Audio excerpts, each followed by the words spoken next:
Muy buenas tardes, maestros, compañeros, profesor. Mi nombre es David Alonso Ordóñez y voy a presentarles la tarea sobre la práctica educativa. Para esto me permití elaborar un guión, vaya la redundancia, que me puede guiar para guiarme en este video. Primero, antes de iniciar, quiero definir 4 términos, los que voy a manejar. Lo que es la educación, lo que es la enseñanza, lo que es la práctica educativa y por último la práctica docente. Definir el término de educación es muy complejo, ya que este mismo término pues es histórico, es complejo, es singular y continuamente es cambiante. A esto yo sugiero que nosotros como actores educativos, en este caso como docentes y también como estudiantes, pues le demos nosotros el verdadero significado individual al concepto de educación, según nuestras experiencias profesionales, según nuestras circunstancias específicas e incluso contemplando también el contexto en el que nosotros abordamos los términos educativos. La enseñanza dentro del salón de clases se caracteriza por ser muy compleja, tal y como en este texto dice Cabrero. Se caracteriza primero por la inmadurez. Segundo, porque a veces la enseñanza suele ser demasiado rápida, in extremis o extremadamente lenta también. Esta nos lleva también a que no sea muy comprensible y que pues a veces no tengamos nosotros un mismo control sobre la enseñanza y el aprendizaje. Pero pues la enseñanza siempre debe estar ahí y tenemos que darla siempre. Adentrándonos entonces al término que yo lo llamo como un término general, lo que es la práctica educativa, debe quedar claro que esta no solo se da pues en el salón de clases, vaya, sino que es un concepto que abarca todos aquellos propósitos formativos de una institución escolar íntegramente. Ahorita más tarde les voy a explicar.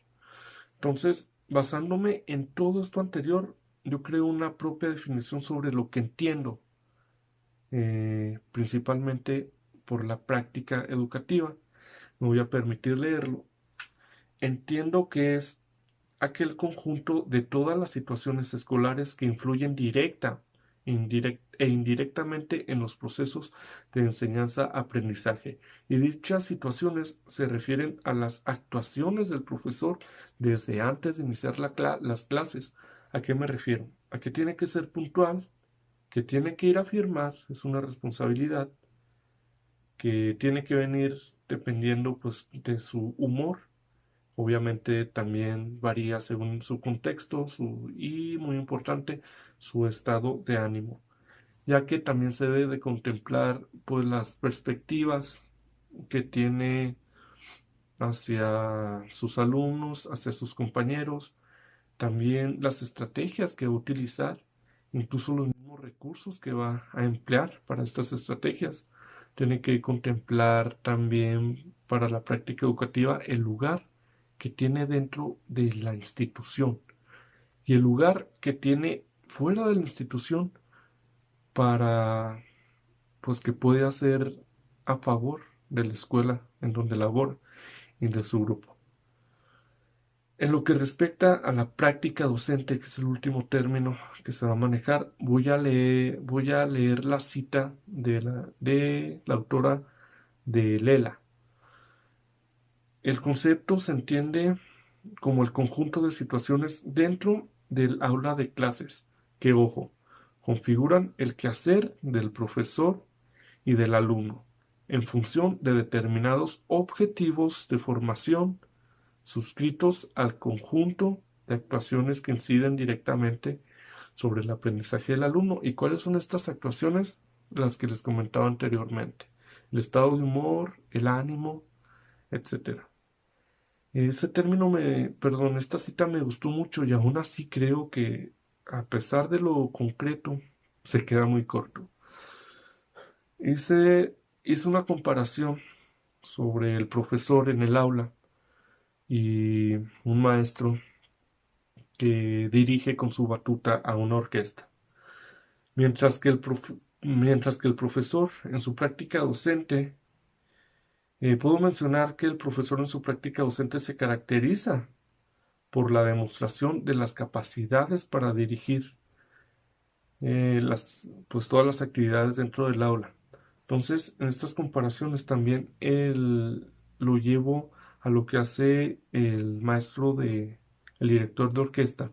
Él, mientras que el docente tiene que dirigir todas las actividades en el aula para que salgan bien, el director tiene que dirigir a todos sus alumnos, que es toda la orquesta, con diferentes capacidades, unos que son aire, otros que son de madera, de cuerdas. Imaginen, se relaciona mucho. Yo podría relacionar a la acción del profesor que ejerce en el aula, especialmente referido al proceso de enseñar y que, ojo, distingue de la práctica institucional como la práctica social. De igual manera que en una orquesta que tiene que transmitir el fulgor de las emociones a todo el público, desde las sintonías, desde el mismo rostro del instrumentista hasta los movimientos del director de orquesta.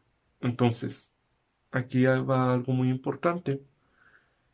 Así como el director de orquesta requiere de personas específicas que toquen instrumentos específicos, que todos estos instrumentos acoplados puedan conjuntarse para que el director pueda dirigirlos de manera correcta, pues la práctica docente también requiere de estas relaciones. ¿Y el docente de qué relaciones requiere? De sus propios alumnos, de los padres de familia, de sus propios compañeros, de los directivos, las autoridades y hasta pues un poco de la comunidad. Esa fue la relación que yo traté de hacer.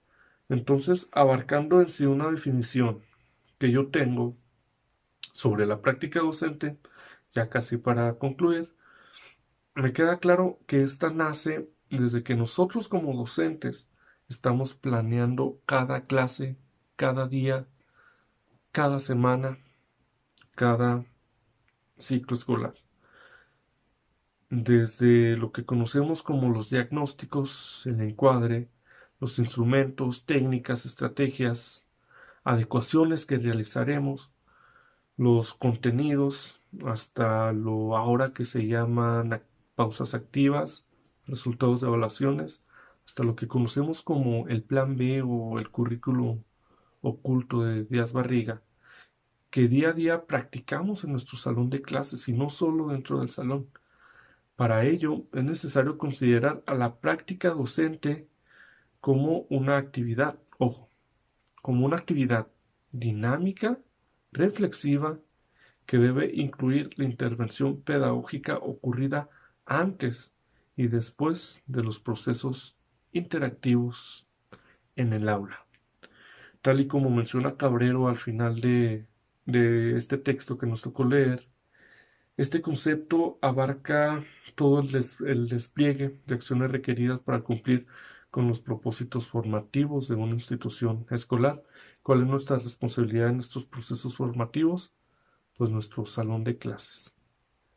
Así, haciendo la misma comparación, es muy importante para una buena práctica docente, así como para un muy buen concierto de una orquesta. Como para realizar el gran concierto de orquesta necesitamos también un espacio donde la acústica sea excelente, donde haya lugar para todo el público, donde haya lugar para los mismos actores.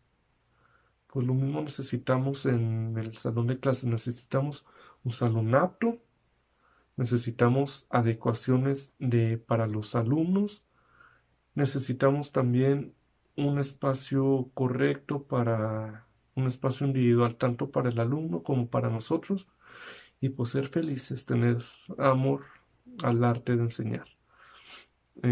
Con eso me despido con mi definición. Les recuerdo que nosotros como docentes tenemos que arder en el espíritu de transmitir nuestros conocimientos, como también arder en el espíritu de ser flexibles para no nada más enseñar, sino para también dejarnos aprender de los alumnos. Gracias.